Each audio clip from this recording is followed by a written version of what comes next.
When you talk about a pillar of a community, you are speaking of someone that does more than just chairs an event or receives an honor. You're talking about a couple or a person that lead by example. David and Cecilia have done a tremendous job of leading by example. We believe that we've been given much, so we should give back and share what we have. And the opportunities we have, in whether it's a corporate leadership position or whether it's actually tangibly given money, is an opportunity to share what we've been blessed with, and that means a lot.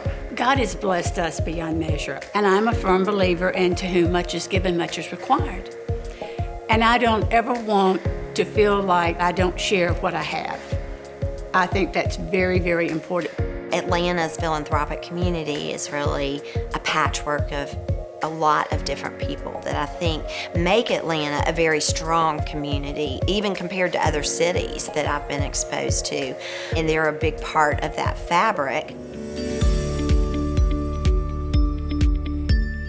David Ratcliffe is not hesitant about stepping in to an organization that he is admiring of and appreciative of and wanting to help. When I was a CEO of Georgia Power Company, we were sued by a law firm here in town and under a claim of racial discrimination.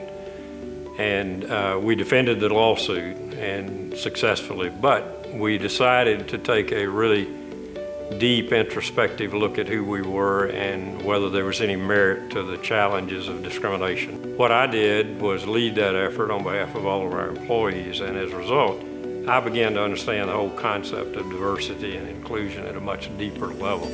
I didn't realize what I didn't realize or what I didn't know. So I learned a lot, and from that got convicted about the need to do a better job of leading that effort as a CEO. I look at David and the way he leads. You know, he's a servant leader.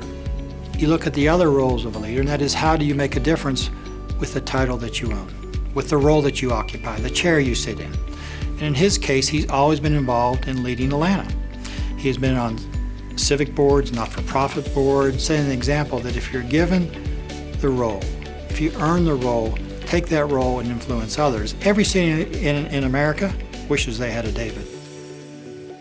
David's strength in all that he does and his success in life is dependent in large measure on the support that Cecilia provides in an unfailing fashion. I felt my biggest role in supporting David when he was a CEO was being here for him, listening. Well, Cecilia has a gift for helping people. She believes in giving back to people. I think the way I would describe Cecilia's largesse and her generosity is that she's good at random acts of kindness. I can think of a story that I heard where they were at their favorite spot, OK Cafe, and Cecilia noticed that the waitress that usually serves them was just not herself. And of course, with her good spirit and inquisitive mind, she quickly found out that the waitress was having some financial difficulties. And just like the Good Samaritan that she is, Cecilia found a way to make sure that those financial difficulties were taken care of. And I think it's that true selflessness and generosity of heart that we see every day with her. Wesley Woods is about taking care of older people who need help, need companionship, need resources.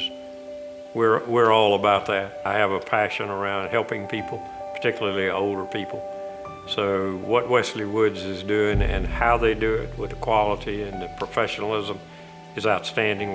It's a happy environment, and that's what you want to see. As long as I've known David, he has always been the same person with all of these great qualities as a human being. So much of which is rooted in his faith, and Cecilia is his touchstone on so many things. They have spent their lives making a difference in our city. They set the standard for us to observe.